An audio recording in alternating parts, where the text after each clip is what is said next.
Sarah, you were the first British person in Taekwondo to get a medal at the Olympics. So basic question, I suppose, how did you get the confidence to do that and be able to compete at the highest level possible? I think, that's a really good question. And I think that the word confidence, sometimes, it's assumed that you can just have confidence, and it's not true. You don't just have confidence.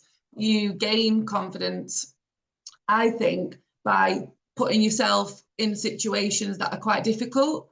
And that could be anything, walking into a room with people you don't know, or joining a club, especially for kids, joining something that you think, oh, I'm really nervous. So the easiest thing is to go, you know what, let's just not do it because it's too easy. But, for me, it's putting yourself in those positions and giving it a go. And it's never as bad as what you've seen.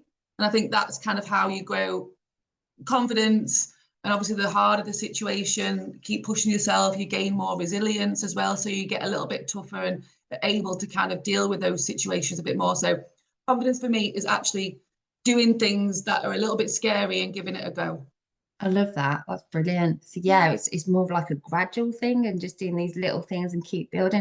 And I suppose for some people, it's like different levels as well. So for some people, like a big thing for them might just literally be going to a new place for the first time or speaking to somebody. So yeah, definitely. Yeah. It's all relative. It depends who you are, what you want to do, and what, how it makes you feel. Like my daughter's really nervous about joining anything new, and her friends could be there and she'll still be really worried, but I do like try and push her to do it, because I know once she's there and she stays for 5-10 minutes, she'll love it. And I think if as a parent you say, oh, you know what, she's going to get too upset or too overwhelmed, and you stop them from doing that, then they're never going to become a confident child or adult. Yeah, absolutely. What mindset have you had to like achieve your dreams? Do you think you need that positive mindset to be able to achieve your dreams? I think if I can go back to being younger, and I probably wasn't that confident, probably wasn't that positive, and I think to get to that point takes time, and it does kind of link into the first question that you just got to keep going.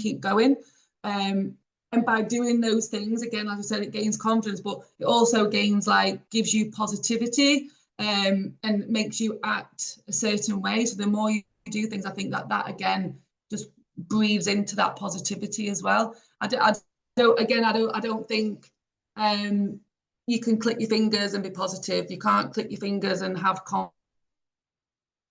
confidence. You've got to work at it by just pushing yourself and doing things that you love, and just it kind of all links in for me, I think. But I definitely wasn't a positive person or a confident person, and I think if I didn't push myself to do things, then I would be worried for kind of what kind of adult I would have been.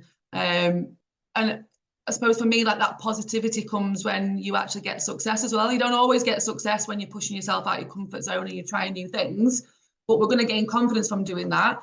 But while you're doing those things and you get a medal, or you're standing on the podium, or you're in a competition and you start to like achieve things that you never thought you would, that again breeds positivity and confidence, doesn't it? It's like a natural progression. When things don't go your way. Got something that you want or you really would love to achieve, I think that helps you to be more resilient as well. Because obviously I wanted to be Olympic champion, or I wanted to be world champion, or I wanted to win whatever competition was next. If I didn't win, it was easier to bounce back because I knew I could go again and try again. If you haven't got anything to achieve, to strive for, or something that's a big goal or a big dream, then it's not as easy to bounce back.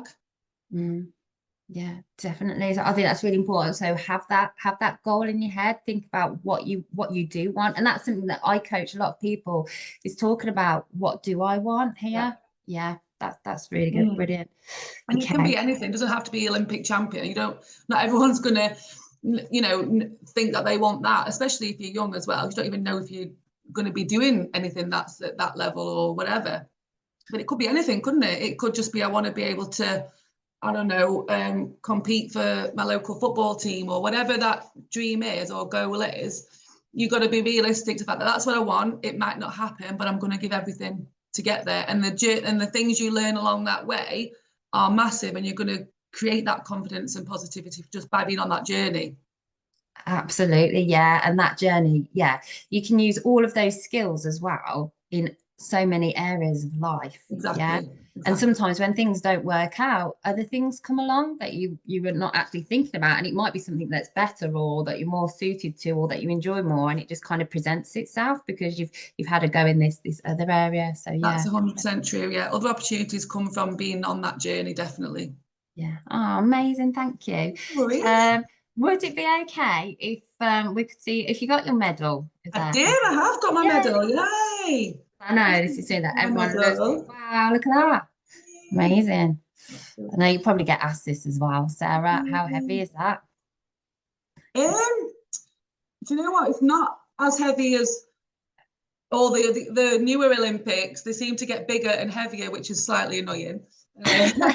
It's not actually that heavy, but Amazing. Yeah, I bet they were awesome. yeah, That's so brilliant. And so that I think the main things that I've taken from chatting to you is like, life can get tough yeah, and there are challenges, but it's all about putting yourself forward and believing in yourself. So I suppose that's the thing that you've carried with you is even though you've been scared and not felt that confident, sometimes you've always had that belief in yourself that you can overcome it and putting yourself forward to do stuff. yeah. Would you agree with that? I 100% agree with that, and I also think having people, supporting you behind you to say, look, let's do this. You can do it.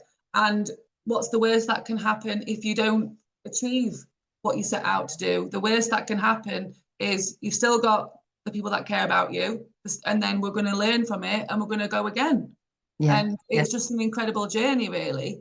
So yeah, I agree with it 100%. And it does help as well if you believe in yourself. It helps if you've got belief of those around you as well, telling you that they believe in you as well and that they'll support you as well. I think that gives you a lot more confidence as well.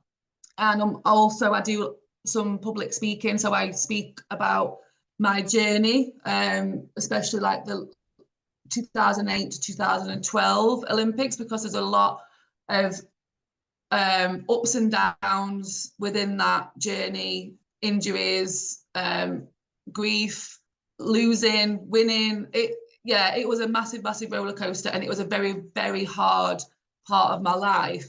Mhm. And I, talk about what I overcome, what I went through, how I kept going. So it's a great story, I suppose, about resilience and lessons, really. So I love to talk to people about my journey with a view to inspire and help people. So I do that as often as I can. Okay. No, Yes. thank you so much. That was really, really Okay. lovely to chat to you. I really appreciate it. Thank you. Thank you so much.